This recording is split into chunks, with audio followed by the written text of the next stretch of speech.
Hello beautiful soul! Welcome back to my channel. This is my channel from Japan, Kabayan Libra. This reading is for you, July, mga natitirang araw ng July 2026. Kuha tayo ng 5 nito. Maraming salamat muna sa mga subscriber, new subscriber, cross-watcher, at sa mga bagong pasok dyan. Welcome na welcome kayo sa bahay ni Ate Aimee. Salamat din sa mga nagpa-personal reading. Kung gusto mo ng energy mo lang, para sa details ng personal reading, lalagay ko dyan sa aking video yung aking FB or punta kayo sa description below o sa YouTube ko, nandyan po yung link. Diyan lang kayo kumuha para hindi na kayo ma-scam ha. Kasi may nanggagaya sa akin. Okay. General reading. Kuha tayo ng angel number mo. Baka nakita ka ng angel number or ito yung message sa'yo. Uy, may great ship ka oh. Okay. Energy reading tayo. Hindi personal reading ha. Okay. Ooh! 888. And the great ship is coming. Panalo yarn. Okay, may goal ka na marireceive. Baka nakita ka ng mga 888, plate number mo 8, bahay ng number mo is 8, or makakita ka ng ganito, or 1122. O sa great ship kasi ito, ayan no. Material and spiritual abundance. Okay. When it comes sa material, ibig sabihin, kasi also this is abundance, diba? Tatandaan nyo, abundance, ano po ating abundance? Ipapaliwanag ko ulit sa inyo. Abundance is also, hindi lang siya pera. Okay? This is also a quantity or a supply na nare-receive natin. Kasi may material dito, ibig sabihin, yung trabaho mo, yung talent mo, yung iniinom mo, kinakain mo, yung damit mo, yung meron ka ngayon. Lumabas yung abundance dahil when it comes dito sa spiritual abundance, ibig sabihin mas mag-enlighten ka ngayon. Mas lalakas yung instinct mo, yung intuition mo, o yung pakiramdam mo o yung gut feelings mo.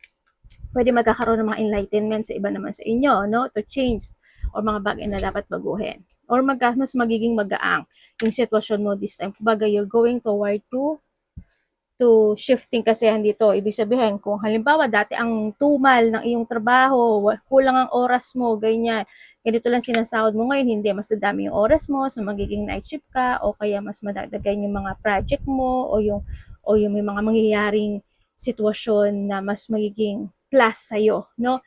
Sa iba sa inyo. Wealth, resources, force, balance, confidence, material gain, epic romance. Siyempre sa love din, ganun din, it's good. All that is good and pleasant in your life will multiply. Multiply to. Kumbaga, kung sa ano times 3, times 10, times 100 something, di ba? Angels are sending the number 2 reassure you of the prosperity, kasaganaan, and well-being ahead. Malapit na. You are ready na ba? Your surroundings will treat you with admiration and respect. Aba, may mga tao na mag-a-admire at i-admire ka nila at respetuhin ka. Use it for the greater good. Okay, wag masyadong wag masyadong yabang lang, no? Wag masyadong mayabang. Wag masyadong confident, no? Okay?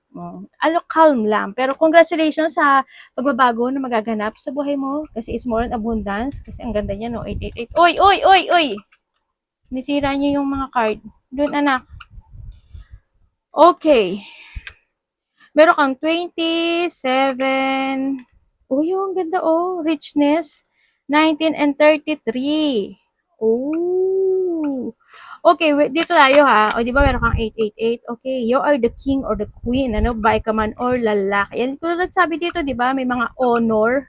Yan, may mga kumbaga, admiration and respect kasi ito. Mga pagkakakilanlan, ganyan, respeto, pagbubunyi, ganyan, mga papuri na gagawin sa iyo, no? Congratulations.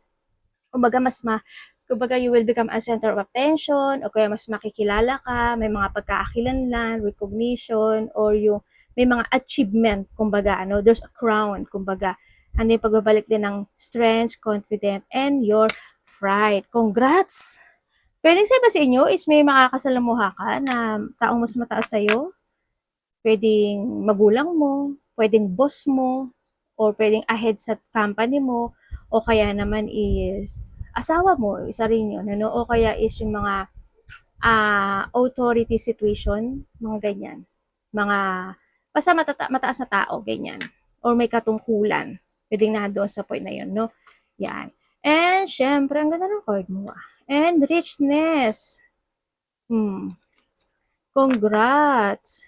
Alam mo, dito kasi is, andito na yung sitwasyon of pagbalik, tulad sabi ko, pagbalik ng confidence, you know your purpose, at pag-focus ka na sa iyong mga main course. So, pagbabalik ng iyong sigla, lakas at sigla. Ito, no, sa iba sa inyo. And the blessings. Nandito na nga si 80, tapos nandito pa ikaw. Ano yun? O, diba? Overall yarn. Okay, ang ganda nito, ho. Yes, may mga bagay na magkakaroon na talaga ng transformation sa buhay mo. Lalo na, kasi blessing yan, no? Sa iba sa inyo, sa pera yan, sa trabaho, ganyan. Yung tulad ng explain ko kanina, yan, mas magiging malago ka ngayon. Mas magiging maganda yung flow, magiging kakaroon ng stability, success, and prosperity in life. Mga goals, achievement, yan. Yan. Kumakain ka ba ng mga prutas? Baka kailangan mo na rin kumain ng prutas. Ang ganda ng ano mo, oh. Alam mo, when it comes sa richness, hindi lang kasi yan sa ano, hindi lang yan sa pera, hindi lang yan sa sa mga nare-receive mo. Also, the richness kasi is the blessing na ibinibigay sa ng universe dahil sa mga taong nasa paligid mo. Yun yun. Yun ang mo kakalimutan yun palagi. Yung mga tao na nagmamahal sa'yo, yung mga taong binavalue ka talaga, yung nagre-respeto sa'yo. Also, yan yung kayamanan mo, kumbaga. No? Kaya wag mo kakalimutan yun. Kung sino yung mga taong nasa paligid mo. Pero wag yung sa mga tao na ginagamit ka lang, syempre.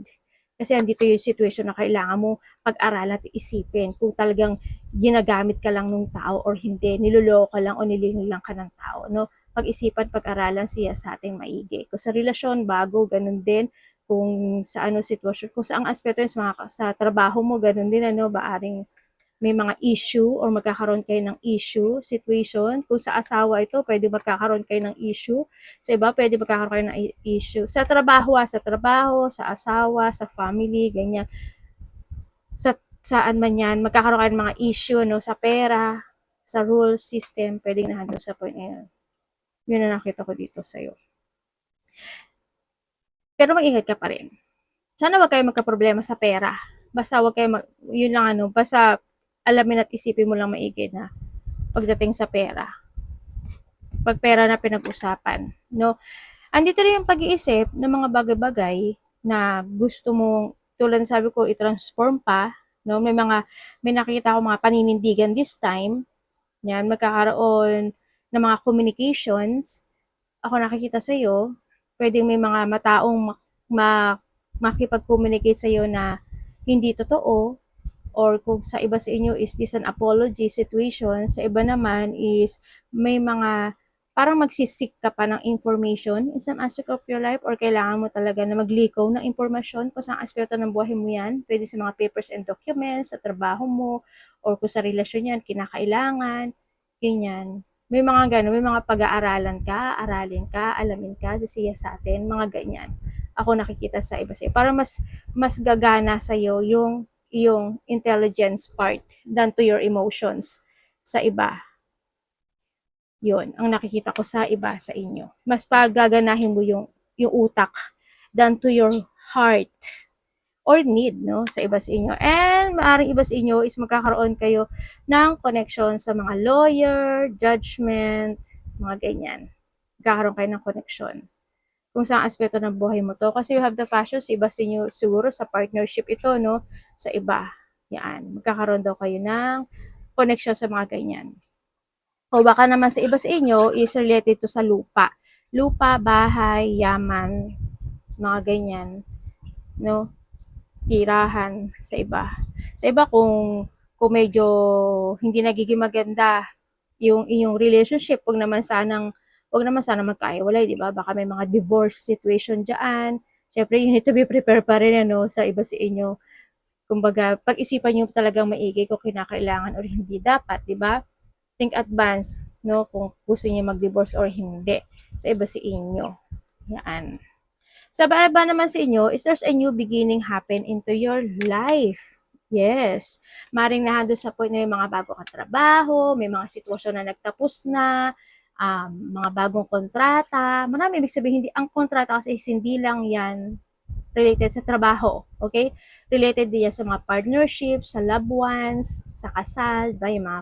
May mga kontrata dyan, diba? Yan. Mga dealing situation, maybe sa iba sa inyo, you have a project situation, no? May mga darating mga project, o kaya isa iba inyo is a love life, yun ang iba sa inyo. You're doing your passion, pwedeng iba sa inyo is mag-umpisa na kayong mag-exercise, mag-diet, doing something activity, ganyan, sisimulan yung muli or magsisimula ka o may sisimulan ka, pwedeng nahandun sa point na yun sa iba sa inyo. Also, this a new beginning din kasi ano, kung sa love life ito, handun yung point na napaka very attractive mo. Kumbaga, maraming taong ma-attract sa'yo or may taong na-attract sa'yo, no?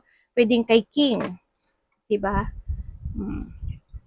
Na magbibigay sa'yo ng pagpapahalaga at pagmamahal. Pero parang may ano, no? Parang may ano dito, may consequence yung situation.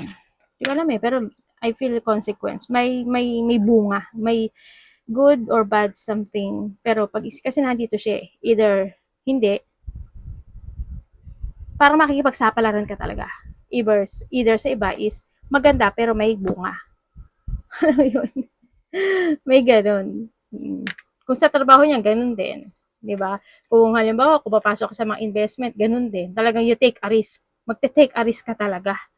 Makikipagsapalaran ka talaga. Alam mo yun? Nando sa point na yan.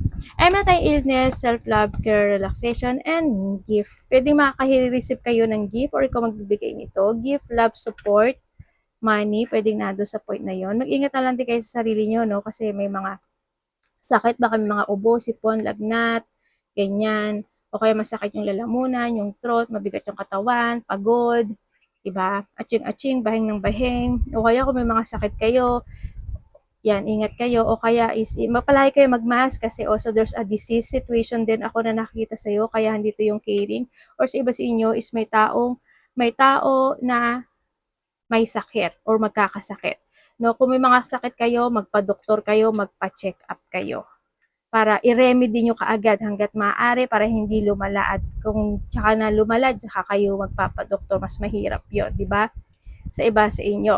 And syempre, medyo magiging fragile ka ngayon, sa iba sa inyo, medyo may pagka-sensitive or magiging fragile yung situation mo ngayon, yan, medyo may mga panghihina, ingat na lang din, baka rin kasi pag kulang kayo sa tulog, pwedeng isa yung sa ano sa inyo, di ba?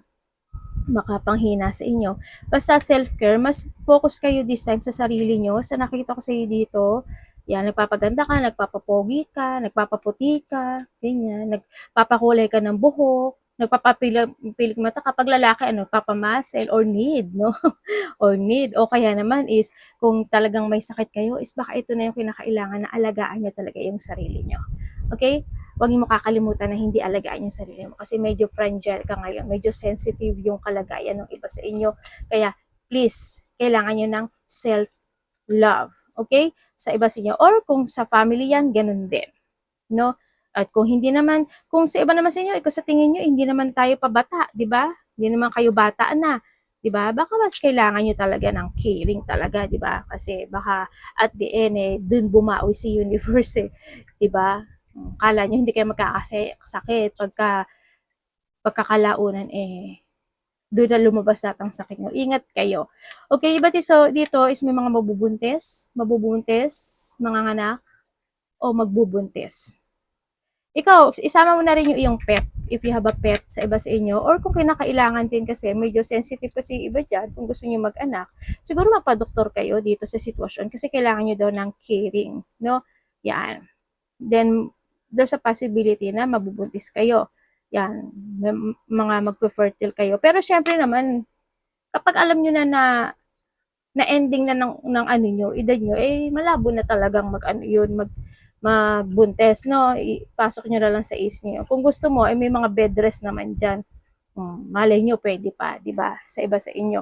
And syempre, nandun yung point na maaring kayo is in a holiday situation. Holiday, resting time, nakabakasyon kayo, pwedeng nahandun sa point na yon, ano?